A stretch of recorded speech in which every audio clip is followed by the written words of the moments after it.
What up, y'all, and welcome to Pensacola International Super Speedway for All-Star Weekend. First up is, of course, the All-Star Showdown. This year, only the top 3 drivers will advance into the All-Star race. The drivers locked into the All-Star event already are winners from this year, winners from the playoffs last year, past All-Star race winners, and anybody who's top 20 in driver points coming in to this weekend. So we've got 32 drivers going for 3 spots here in this race to join the 23 drivers already locked in. And I'm joined by my boy Vince Freeze. We've got a Corsair dual winner on pole for this one. Yeah, man, it's good to be here and not Picks Creek like last year. And no showcase guys in Truck Series, which is interesting this year. Should throw a little wrinkle. I don't know what to expect. Pensacola is usually wild. I mean, we've done races at Pensacola, even though they've been playoff races in the past, and I expect it to be just as crazy. Maybe some 4 wide early, maybe a wreck on lap 2 or 3. That's what we have to watch for, and who has the right qualifying position. You want to be on the inside line for the first 2 laps for sure. Yes, indeed. And in the showdown, these drivers should not have to pit for fuel or anything, but in the All-Star race, which will be a 30-lap event, pit stop, I believe there will be at least one pit stop in that event. But you know, cautions, wrecks tend to happen here, tends to get pretty wild. You got Foster Henderson to the outside of Trey Smith, Diego Yepes and William Brock in row 2. Yepes has won a super speedway race before in the past. Jack Holton, Ace Rogers, row 3. Adam Flickinger, Mason Dagger, row 4. Logan Williams, Derek Himmel, row 5. We've got some other drivers in here. Lane Sanders, we saw that 31 going flying back at the Corsair dual race. Jesse Turner's won at Talladega. Let's go trackside real quick here.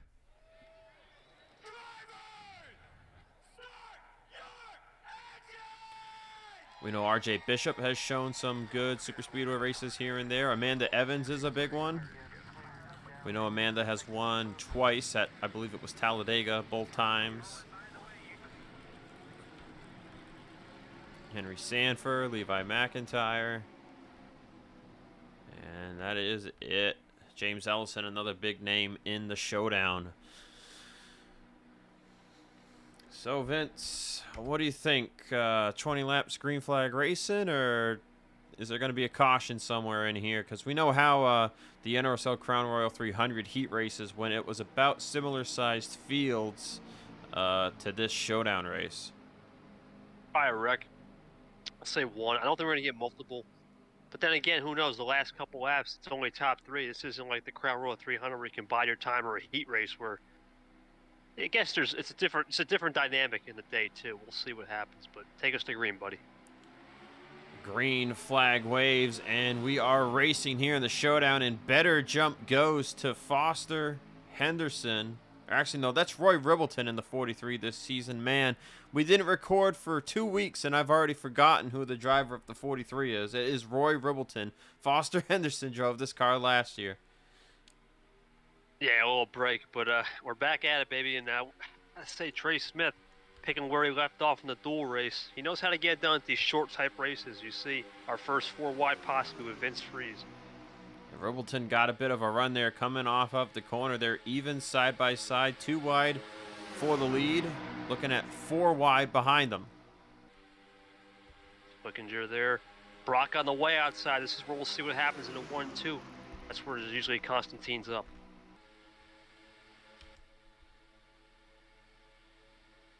Looks like advantage Ribbleton there at the start-finish line. So that outside line is moving here in the early going of this showdown race.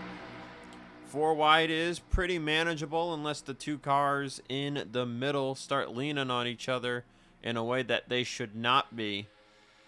5 wide is almost an instantaneous accident as Christian Russell looking to the inside of his teammate. As Ribbleton getting a huge push here from Jack Holton. He is going to clear for the race lead. Getting close back there, man. They're starting to make a little contact, but they keep it clear. There's Lane Sanders. He's always known to be a good super speedway racer. You can get up there, see what he can do. Is see the back of the pack here on this wide shot. Russell now going to move to the inside of Ribbleton. And Vince, I got to wonder how much of that outside run was the aerodynamics of the 43, or the push from the 13 and the 12 of Vince Freeze there. It depends. This place is known to have interesting lines. You see the way outside, the grip's just not there, and it really depends on who's in the line. Sometimes the inside line prevails because of more cars, and the arrow push washes as you see Russell. We'll see what happens down his backstretch. Yeah, Ribbleton just got more straight in the line. Everyone's more in the line, but they side draft. He'll keep it on the quarter panel. Amanda Evans was looking 3 wide there. She's got Henry Sanford and Laura Chung behind her. As the middle line got a little disrupted there, that's going to hurt Ribbleton here. And Russell's going to pull up in front of him. And now McShane's going to move to the middle. That's going to put Ribbleton up top 3 wide. As Henry Sanford looks for the lead down the inside. Let's watch William Brock's little experiment here. He got to the back 4 laps into this race. Let's see how far it takes him to get to the front. That could be important for the end of this race. Time it, especially for that top 3 spot. Sanford leads and Ellison looking for second. Well, you see there, Vince, the moment they made the front 3 wide, that whole outside line thing just dissipated and advantage inside lane. That seems to always be a thing here at this track.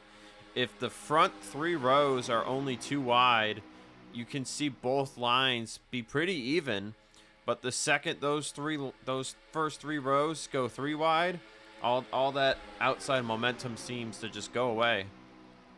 Oh, they're getting real racy now. 4 wide for second, and that's Scott Roush. Now Roush, there's an experiment for you, Vince. Roush started in the final row in 31st place, and it took him all but 4 laps to get up to second. Just running that bottom. Yeah, the cycle effect will be big. And you got to think, the last thing that I'll point out here, enough of this technical talk here, how many people are experimenting for next week as we go to Pensacola for the regular round? This might be their only race of the weekend. It's an important experiment. And for the Showdown drivers, for a lot of them, this might be the only track time they get on Pensacola this year if they fail to qualify for that points-paying race next week. 4th of July weekend, by the way, next weekend. Going to see a lot of nice paint schemes come out for a race under the lights here as we begin the second half of the season. Henry Sanford now leading.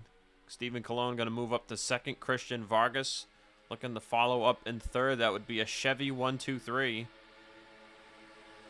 So fast, R.J. Bishop looking low. Logan York was a driver who came close to a win here last year in the playoff race. That race went to Cara Bell, who drove the number 84 Red Bull Toyota. Now, Bell is returning to run this race as a one-off. Not known at this time who she will be driving for, though. They're still trying to figure that out.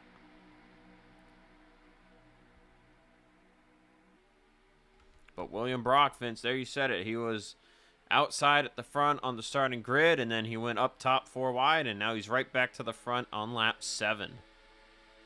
About 3.5 laps to get him there. I think that would be a magic window. When do you want to drop back? Let's say lap 14. Might be a good time to drop back.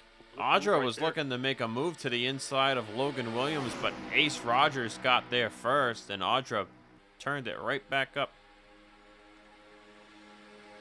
This is a big weekend for Ace, even though it's non-points paying. We know how he hasn't really had the season. Something like this could be big for him to get a win in this event, and then maybe do something in the All-Star event. Could kickstart a season this for the second half. Owen Miles is going to make it 4 wide for second. That's the second time we've seen 4 wide for second place. Owen Miles got that pole way back at Willow Springs. Highlight of the season for him there, staying inside the top 10 that entire race.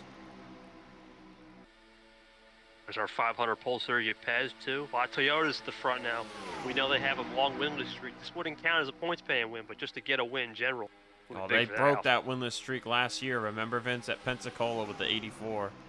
Oh yeah. But just in general, this would be cool. That this is kind of like their place. This is their one place they can count on for a win. Well, and to that point, it has been a long time since Joe Gibbs Racing visited Victory Lane, which last year when we were talking about this, it was the 20 that was driven by Patrick Sick. That was the last time Toyota had won a points-paying race. It was at Pensacola in 2019. And Sick drove the number 20 for Joe Gibbs Racing. Now, Carabelle, as we just said, won in the Red Bull Toyota a year ago here. But Joe Gibbs Racing is still looking for that first win since 2019. There's Turner in the front now. He's starting to cycle. Some new players are coming. And how about Jesse Turner, man? We saw him win those 2 races at the end of his rookie year in 2020. Has not seen victory lane since. Scott Roush 4 wide with Audra. We've made it to the halfway point of the race. Lap 10, Adam Flickinger to the inside of Turner. Now James Ellison and Blaine Saylor there in the 84 moving up through the field. Now, I bet it would be pretty weird for Carabelle if she saw her old ride in the All-Star race with someone else behind the wheel. It would be. But it would also be surreal at the same time for the viewers. So we'll see what happens. But back to Christian Russell, Vince Freeze. They were up in the front. Now they're starting to work their way, too. It's a big cycle pack today. I've noticed Ribbleton hasn't really gone backwards. He's been pretty much just in the middle line this entire time as other drivers move up to the very top side. So usually people that get stuck in the middle don't tend to really go forward or backward. But it's Saylor at the point, Russell second, McShane will be looking for third here on Vince Freeze. As it's really just a matter of time to place yourself correctly here, and that's going to pretty much just determine the outcome. We're still seeing 4 wide here and there, and they're keeping it clean and green. If we get a wreck too late, it might end the race under caution. There's Vargas again. Yeah, this is, like you said, man, it's just going to be a big cycle fest. I don't think we'll have as you see a wide shot there with Sanford. It's like that's someone in the draft. Who is that in the 4? That's Reggie Fogelman. Fogelman. Now we're 4 wide, first 3 rows of the pack behind the 84.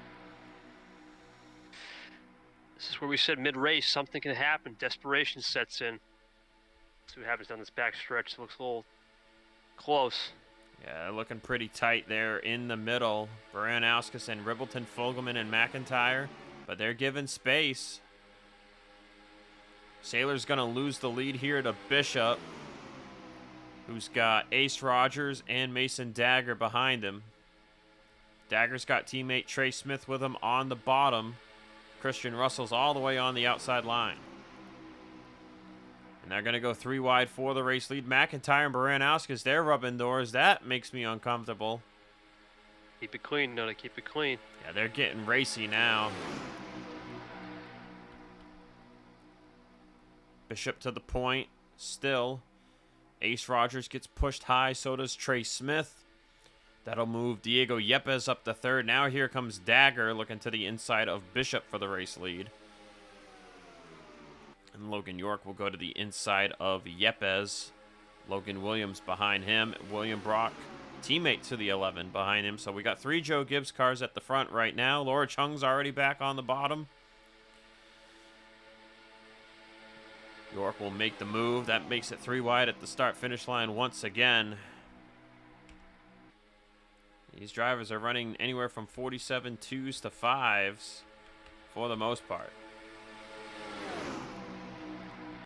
It's just all about placing yourself, like you said, and teammates are big. I mean, what would you do for a teammate? And the goal for an organization of 3 or 4 cars is to sweep it. We'll see if someone does that, as there's still 3 wide. Well, Logan Williams is going to abandon a Technical Alliance teammate, as the 95 is Kyle Busch Motorsports, and that is an alliance to Joe Gibbs. That team, just the 95 this year. It was the 95 and 19 a year ago, and then the 19 got moved into the Joe Gibbs stable.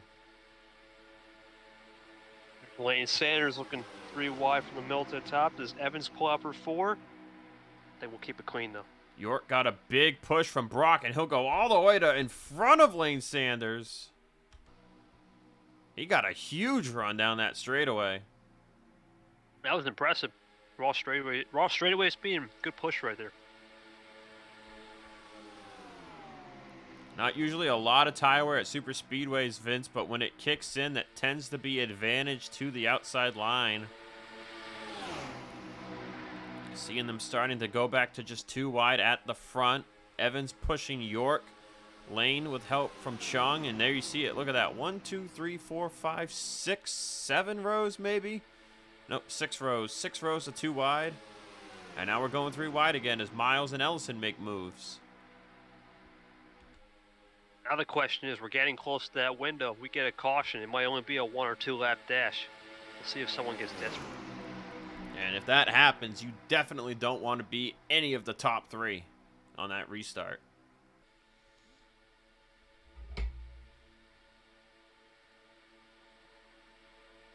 There's 4 wide possibly with Ellison. Yep. And it's going to be 4 wide for second and the lead as York got stuck to the outside of Miles. Amanda Evans is going to fall back fast here. If Evans can get back to the bottom here quickly, she might still have a shot at this. Now the other Red Bull car, driven by Brent James, is at the front of the field. 4 laps to go. Ellison on the bottom. Freeze and Russell on the inside line behind them. Where is the key spot to be here in these last 4 laps? And does anybody have a car that can lead this pack? 3 wide there. Oh, it's getting spicy back there, man. I don't know. Vince, I mentioned it again and again, but Ribbleton's been stuck in the middle this entire time, and he has not gone backwards as fast as the drivers we've seen go to the outside 3 wide or the outside 4 wide. 3 laps to go this time by at the line. Bradley Ream has been forced onto the yellow, under the yellow line. Oh, what's he going to do here? I think he's out of it. Oh, does he have a problem? No problem. He just went down to the apron for some reason. I'm not sure what he was thinking. Back up to the front of the field. It's still Vince Freeze leading. Now Vargas to the inside, looking for the lead maybe here. Yes, him and McIntyre are. They'll be coming to 2 to go.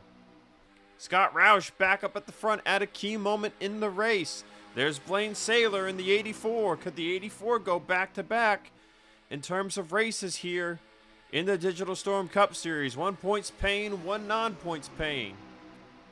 Got shuffled 4 wide, though. I don't know. That may not be it.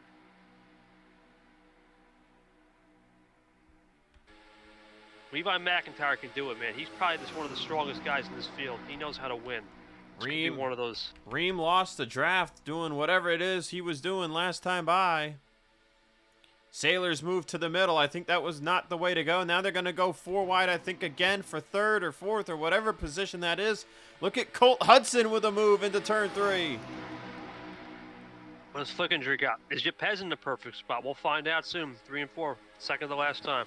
Derek Hamill is on the inside line for the first time all race. There's Brock, Bishop, Turner. Who's going to get back to the line in the top 3? White flag is out. Hudson's the leader, but will he be in the top 3 next time around? And they're wrecking behind him on the final lap. That was Fogelman. Oh, the money's on the line now. Adam Flickinger leads it. Hudson trying to get a run on the outside line with help from Ace Rogers, his teammate. Hamill, here we go. 4 wide for the race lead. Where do you go if you're Brock? Where do you go if you're Bishop? I think Bishop's got it, man. He's going to definitely advance if he keeps it. I think Hamill versus Yepes to the line. Flickinger fell out of it. Brock made the wrong move. Hamill was going to take the lead here. I think he's got the showdown in the bag. No, wait, what about Yepes? Does he have the run? Bishop makes a move. Hamill's got it at the line, and Yepes and Bishop will advance alongside him. But a wreck in the turn 1 after taking the white flag. Drivers coming up short there. William Brock, Logan York, Adam Flickinger, Jesse Turner, Blaine Saylor, Ace Rogers, and more. Ace car. Vince Freeze was involved. Fogelman we saw there. Christian Russell, Priya McShane, Lane Sanders, Brent James, and more. But everybody crossed the line. 31 1,000ths of a second there for that victory for Derek Hamill. So they kept it green technically, kind of like in the first dual race way back in March, Vince. But that was pretty exciting, I gotta say. But congrats to Hamill, Yepes, and Bishop on making it to the All-Star race. I believe this will be the first year in a while that we will not have a rookie driver in the All-Star event, as nobody top 20 in points is a rookie. Highest driver coming into this was Baranowski's 22nd in points. But we're going to take a look at the accident, and then that'll do it for us here in the Showdown. Well, here it is. Here's what brought out a caution on the final lap of the Showdown. It's between Fogelman and Vince Freeze in the middle in a four-wide situation. Turner on the inside. See plenty of room there for Fogelman to his left, but he's just going to kind of slowly turn up in the Freeze, and that's going to make contact here with Christian Vargas. And once Vargas hits the wall, the four loses all traction. There you see them trying to save it, but Fogelman just can't hang on, and then Freeze gets turned down in the Christian Russell. Lane Sanders is going to get crossed over by the 12. See, no one hitting the 4. And then McShane had nowhere to go on the 38. Same thing with Brent James in the 83, but Bradley Reams snuck right on through this. And you see Vince get the back end of the wall.